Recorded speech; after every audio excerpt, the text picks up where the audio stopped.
and welcome to another episode of The Focal Thought. My guest today is Laura Inserra. How are you, Laura? How are you doing? Good, good. Thank you so much for having me. No, it's great. It's a pleasure having you on the episode today, and I'm excited to speak to you. You are a sound alchemist, and you've got a career that has spanned across many facets. You're a multi-instrumentalist. You're a music teacher, a sound therapist, a composer, as well as a producer. You developed Resonant Healing. That's your own method for, well-being. And you also teach MetaMusic, and you're the co-founder of Seeds of Gold Institute. And you also have your beautiful videos, which you do online, the shelter music, which I want to speak to you about. So welcome again to the show. Thank you so much. Great. So the first thing I wanted to ask you, what is a sound alchemist? For me, a sound alchemist is, first of all, anybody, any human being that has this sensitivity of perceiving the sounds around us and to combine them in a way that they can be suitable, they can be telling a story, or they can just evoke an emotion. So sound alchemist, it's the possibility that we have to use even water inside of a bowl, of a salad bowl, and by moving it gently to get this sense that sound, it's not just something around us, but it's something we can use it as a tool to create transformation, as a tool to create well-being, as a tool eventually to heal people. Got it. Okay. And I understand, music in terms of well-being and healing. How do you use sound in transformation? Well, my vision is that, first of all, our body is an orchestra.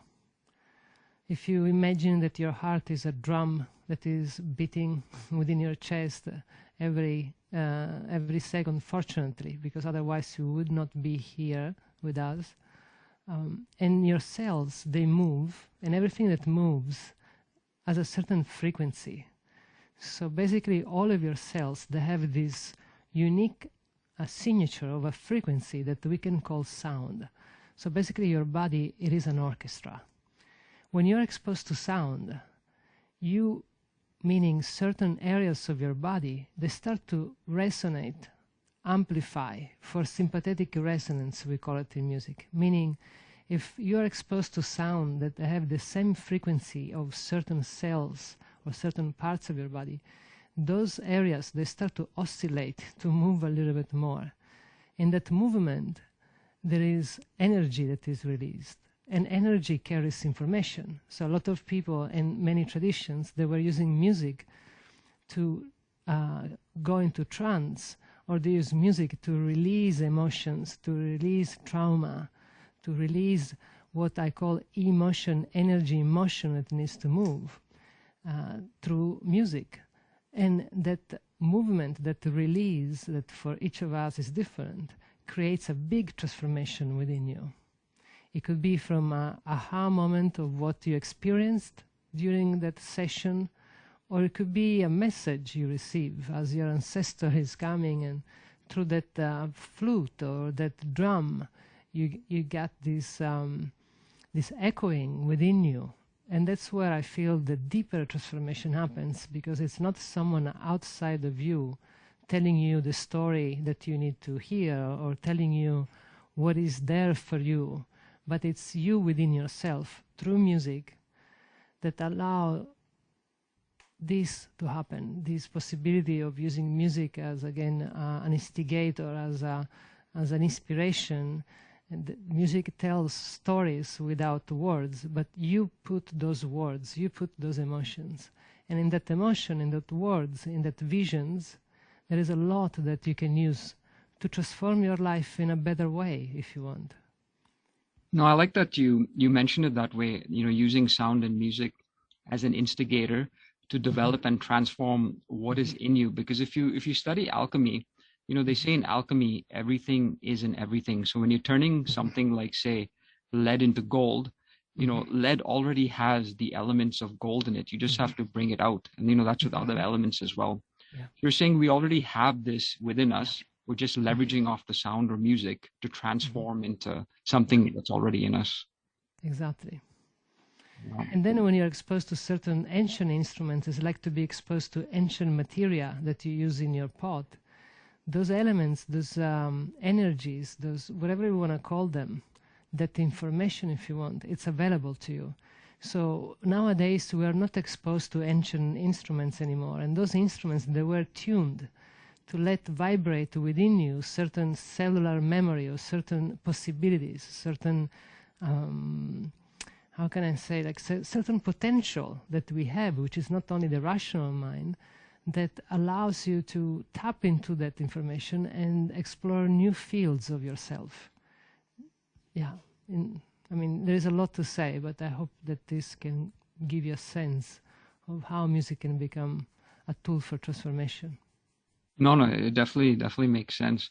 And when you're talking about ancient instruments, what sort of instruments are these? Because I mean, people commonly know the guitar, they know the keyboard, they know the drums, the flute maybe, in the regular 20th century music. Well, this is when I highly recommend to maybe watch one of my live streams, either the Shelter in Music or the MetaMusic Journeys, where you can see them. Some of them are replicas from the Zapotec traditions. There are flutes in clay in 2 or 4 chambers, and those resonances, those way in which the different chambers of the flute, they alchemize together, they create this potential for a lot to open within you, and also as certain kind of frequencies and qualities of those frequencies being in clay, a flute in clay, that again resonate with certain cells within you, with certain areas that they are kind of dormant because we are not exposed to them anymore. And as those, even again, the simple moving of the water, it's something that can evoke to you so much, can allow, I had a lot of experiences with my clients where the water always gives them this sense of purification.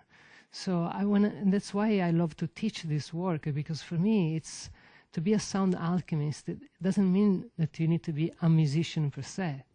Of course, if you're a musician, even better, because then you know the language of music, you know as well how certain areas in music, they can amplify even more certain states. But at the end of the day, I really talk about even moving some bundle of leaves and creating this possibility, for example, for a sense of wind to come. Like, for example, things like this that are very ancient. In Peru, shamanic traditions, or the curanderos, they use leaves to break the energies, the stagnation in a person's body, or they use leaves to clean yourself. So why not you just collect a bundle of leaves and you just play them around your body, and you will see already what I talk about, because what I love in my work, it's more experiential than mental or verbal. It's more like experiential therapy somehow.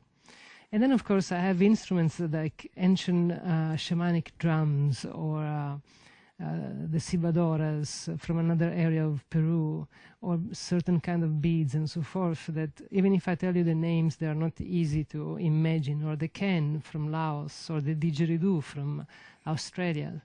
They're all instruments that for millennium they've been using. Some of them not millennium, but for example, the didgeridoo or the drum or the leaves, they came with us, or your voice even. The voice is one of the most ancient instruments that we barely use it to talk, when you can create so much with your voice. Yes. No, I know when I go to a forest for a walk, going to nature, and you hear the sound of a babbling brook, there's no rhythm like we're used to, 4/4 timing music. It's just, random rhythms. But it is very peaceful, and you actually feel that. So I know what you're saying. So then combine that with the rustling of the leaves that the wind would make. Yeah. Maybe the sounds of the animals in the forest, the wood cracking, everything. This is like a forest orchestra. Or sometimes even like 2 notes in a flute is enough, if you know that music is about patterns and repetitions, and then variety variety creates a new pattern, and now you repeat that new pattern of another 2 notes, and gently you unfold the emotion again, you unfold that energy moves. So of course, again, if you are a musician, you learn more about the language of music, you can even more refine your tools, your alchemy.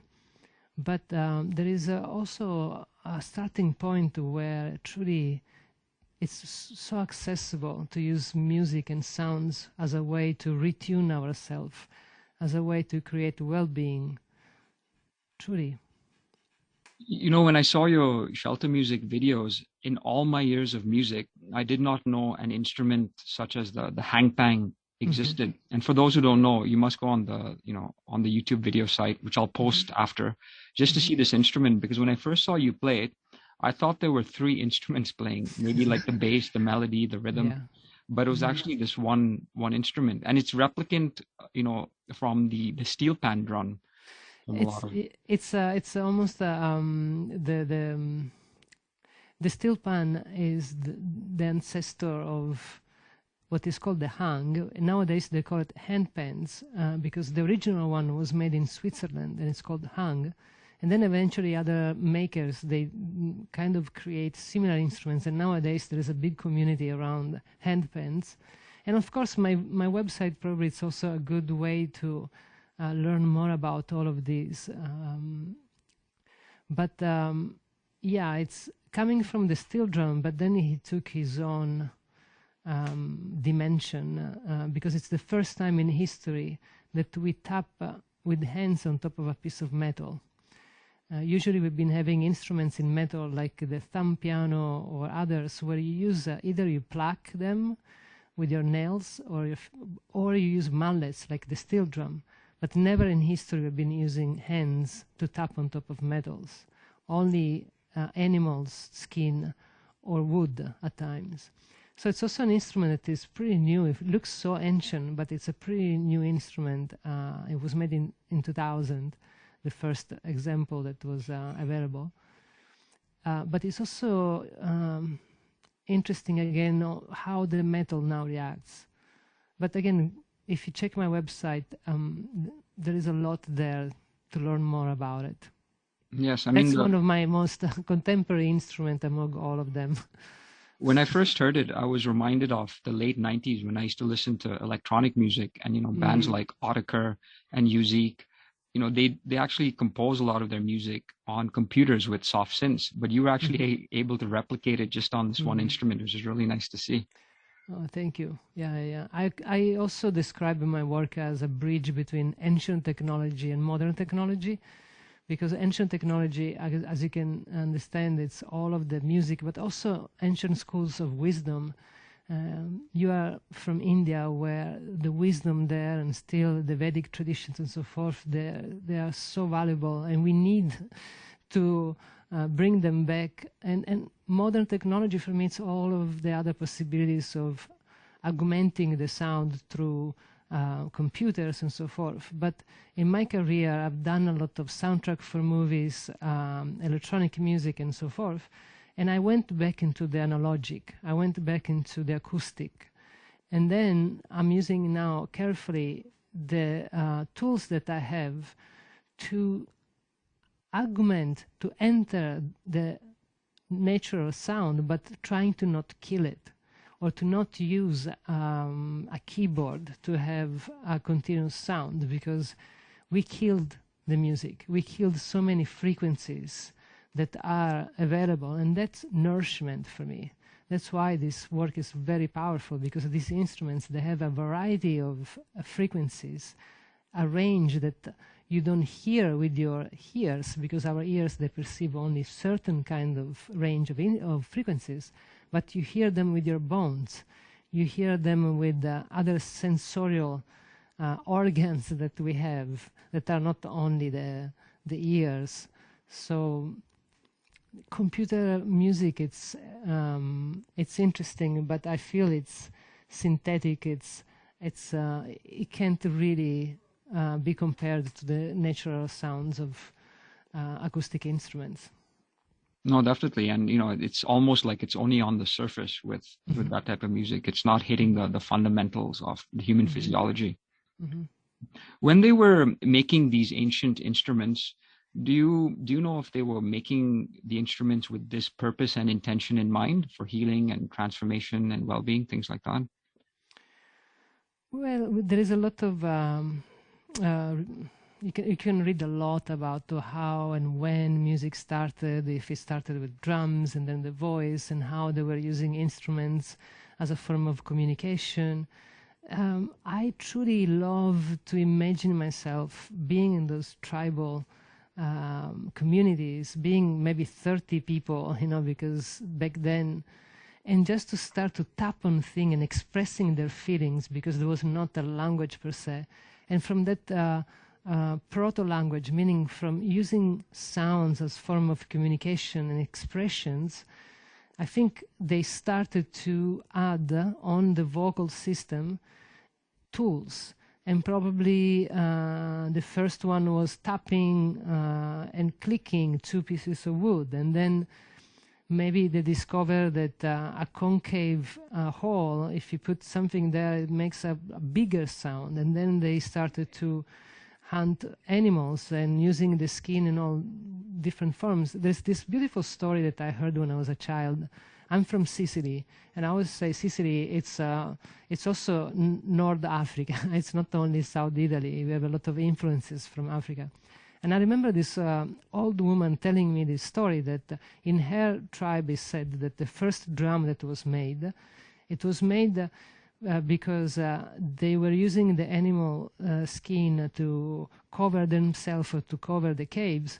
But in order to dry them, they were creating a hole in the ground so that the wet skin was not rotten after a week.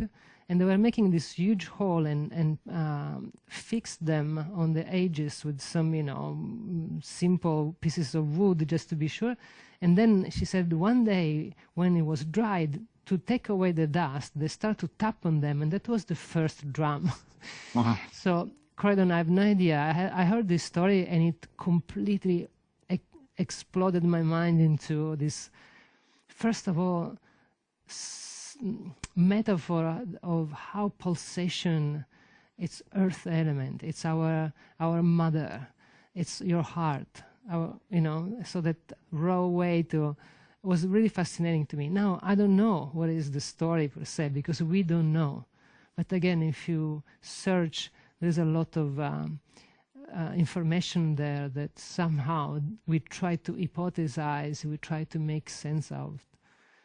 Yes, and it would seem to have evolved naturally also. I mean, if these were the materials they used to, you know, make instruments, these materials inherently had that pulsation to affect us. So yeah, I feel it was, again, as I teach, for me music is an extension of yourself. The instruments, a flute, a drum, a guitar, it's not just, the music is not in the instrument. The music is an extension of yourself. It's what you do with that object, with that we call a guitar. So as an extension of yourself, it becomes an expression. So I think they were using these tools, either drums and then blowing in a piece of can, bamboo, and then boom, they get this sound, and they were doing all this beautiful and using the sound of. But I feel that our inspiration was always coming from nature. I feel that the birds were the ones that they were trying to connect with, because we were aware that we co-live with nature. And so this symbiotic kind of way to be alive, be and live with nature, that was, I think, the inspiration for them to learn more about how nature was working, and so to imitate birds, to imitate the roar of a thunderstorm and feeling that fear. Oh, maybe if I create a war sound as a drum, you know, the enemy feels fear, and that was right, you know, so we create these big drums and so forth. I truly see it as a cartoon almost in my mind. Yeah, I've studied a lot of anthropology and a lot of stuff that I'm not sure if we really have still an idea of not only the power of music, but also how it has been always a key for us to survive in this world.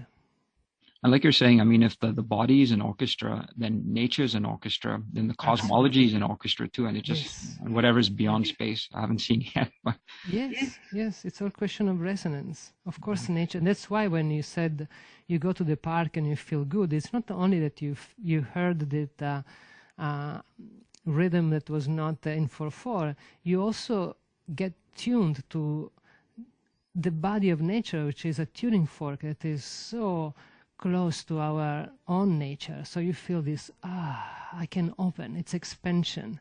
When you go to a city, you come back home, you are stressed. It's because the tuning fork that the city is, it's a sound, it's an orchestra, it is all out of tune, very high pitch sounds, very stressful.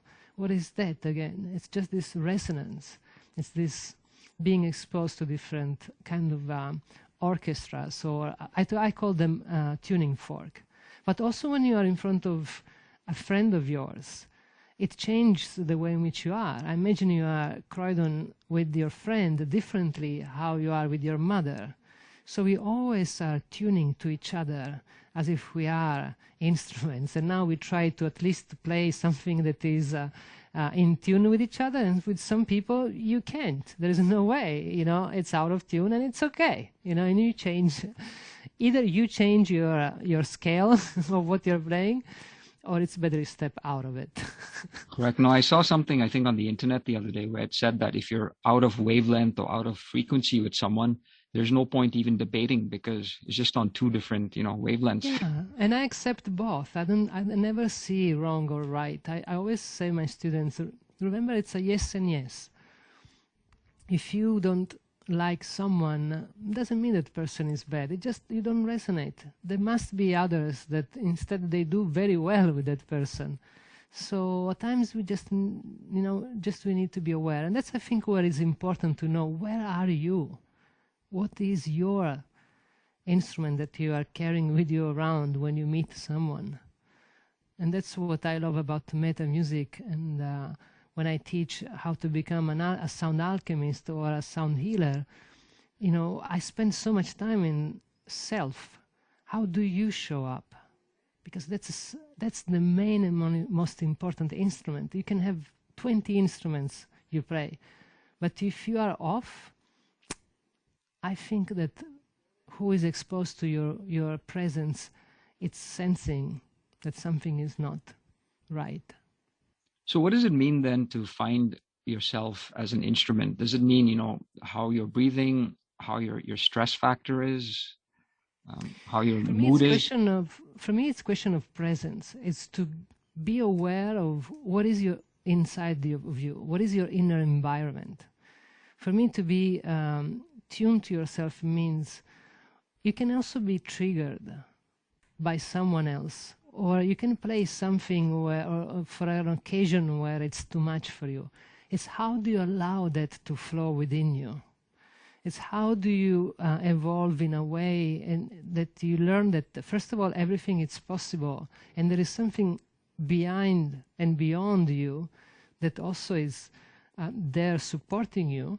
How do we allow ourselves to be so flexible that anything that rises within us, we kind of are aware of what it is and we try to do something about it, instead of pointing at outside other people, or instead of, so that's one way to imagine it in a deeper level. But when we talk about using an instrument, it's the same. You can use a bowl, a salad bowl with some water inside. It is about your intention. When you move that water, when you just allow the drops of blah, blah, blah, blah, blah coming down, what is it within you that you are trying to achieve? Or what is your intention? What are you tuned to? And that, it's an energy, it's an experience that who is around you is going to receive. It's not verbal, but you receive it. Correct, yes. And, I'm reminded of of a bird flying over the lake, and the bird cares not of the reflection that it casts on the lake, and the lake cares not of the reflection itself that is cast by the bird. Both are fluid, they're doing their own thing. And I wanted to ask you, what are some of the things you've learned about music from the shamans? First of all, they've been helping me in using music as a tool and not just as a form of entertainment or as a form of, like an art form. So through shamans, I've learned how music can take you and how music can allow you to tune to other radio stations, let's say, meaning let's take an example from the shamanic culture in Mongolia. They use the drum. When the shaman uses the drum, they are transiting, right? They go into trance. It means that thanks to that beating and the entrainment that there is between the drum and the person, in this case the shaman, takes the shaman to elevate, to resonate in a different kind of frequency state. So the information that is around that shaman, which is always available, now it's accessible to the shaman because he changed his tuning. That's what I call, just to make sense, as if we are changing the radio station and you now are tapped into 91.1 instead than 88.7, you know what I mean? So you hear a different music, so it means you hear a different message. So through that kind of work, I learned that you can also tap into informations that it's not visible, but it's so real, more real than what and how much we can imagine, and it's infinite. And it's not only outside of you, but then it's within you, because you become that, you are that, we are that. We are all infused and diffused in what we call reality. There's not a separation between me and an object in front of me. I perceive a separation, which is great, otherwise we cannot be functional. If we look at reality as everything is moving, means that's what it is, because everything there's no solidity. Everything is a cellular thing that is moving and coexisting together. And we need our filters to see objects so that you can move around and just, sit down on a table and have lunch. But when you shift into this other frequency state and you see as well other sides of reality, which is all of these other dimensions that are around us, that's what music becomes a good tool to take you there. It becomes a vehicle which you can use to navigate those fields and come back with the information that you gather while you are in those states, if you want, or in those radio stations, if you want. So they're actually using the drum as a tool to get you into different frequencies of reality. And this is just an example. But even in Sicily or in Italy, South Italy, we were using the drum and the little flute to bring people into trance if they were bitten by a spider. It's called la tarantola. Tarantula, I think they say the pronunciation in English. Yes. Or dervish going, going around and around and around. These are all ways to use music and movement of the body as well, because our body, again, I keep saying it is an orchestra, so it is the instrument as well. Using music and dance to connect to these other forms of realities that are coexisting with the one that we call reality. Okay, and just as some people might use psychedelics to change their trance state, you can use music in the same way to change the frequency trance state. Exactly. Wow. Psychedelics is another tool, but the problem with psychedelics is that once you take up psychedelic substance or a plant, you don't have control anymore. So you have to be careful. They are amazing. They have an amazing intelligentsia and potent vehicle to tap into these fields, and even more. Again, I never compare it as well because every tool is different. But what I always love to remind ourselves is that music, it's organic. Music, you can stop the music journey anytime you want, and you can do the integration and meet yourself where you're at. when you take up psychedelic substance, unfortunately at times some people, they are not ready. So you open this door, but then when the door closes, you are completely scattered, because now you don't know what to do with all of that information that you gather. So I always recommend to have someone or a possibility to integrate the experience in a way that you can embody the wisdom and the teachings, and so that you can learn out of it. Correct, yeah. And you know, with music, you can always see that if you listen to your favorite song that's very catchy, you get into a hypnotic state. And also for people who say, I love that. Yeah, and people who go to, say, nightclubs, you know, they're dancing, you know, they're having a couple of drinks, they're enjoying themselves. And suddenly when it's time to close, that last call, they put on all those lights and the music stops. Your trance is broken, right? Exactly. That's the power also of concerts. It's not only to go to see your favorite group. It's the experience of being all together and becoming one. Because in that we are all exposed to the same song, whatever the music is about, and we are all resonating. Of course, then there is the qualia. Qualia is this beautiful word that describes the quality of the experienced. So it's not the quality of the music itself or the quality of what that song was about. It's each person experience, which is different than anybody else. This is the most beautiful thing for me. We are one of a kind. So the way in which you perceive and experience that piece is different than me. So there is this place where we all become one. We are exposed to the same thing, and it's beautiful. It's like, finally, we feel what the reality is about. It is, again, symbiotic and pervasive energy that we all belong to. And then there is this miraculous possibility as well that you are that center, though, where this alchemy, it's only one of a kind, and only you have it. Correct. And it's powerful. And music will bring that out in you, right? Absolutely. Yeah. And then the transformation happens. Yeah, and for everybody, every person is different, so. Correct. Yeah. And just finally, I wanted to ask you, because in one of your courses, you speak about the 5 elements of music. I was of the impression that there's, rhythm, there's melody, there's harmony. What are these elements that you speak of? When I was talking about the 5 elements in music, I was talking about one of the Vedic system of looking at reality, or a categorical understanding of reality through the 5 elements, which is earth, water, fire, wind, and space, or ether, as I describe it.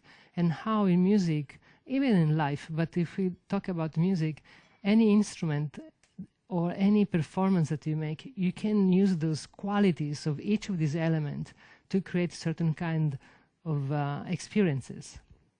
Let's say that I feel that it's now time to create some connection, and I want the group to be cohesive and connected. Then I will use instruments that they somehow remind me more the quality of the water.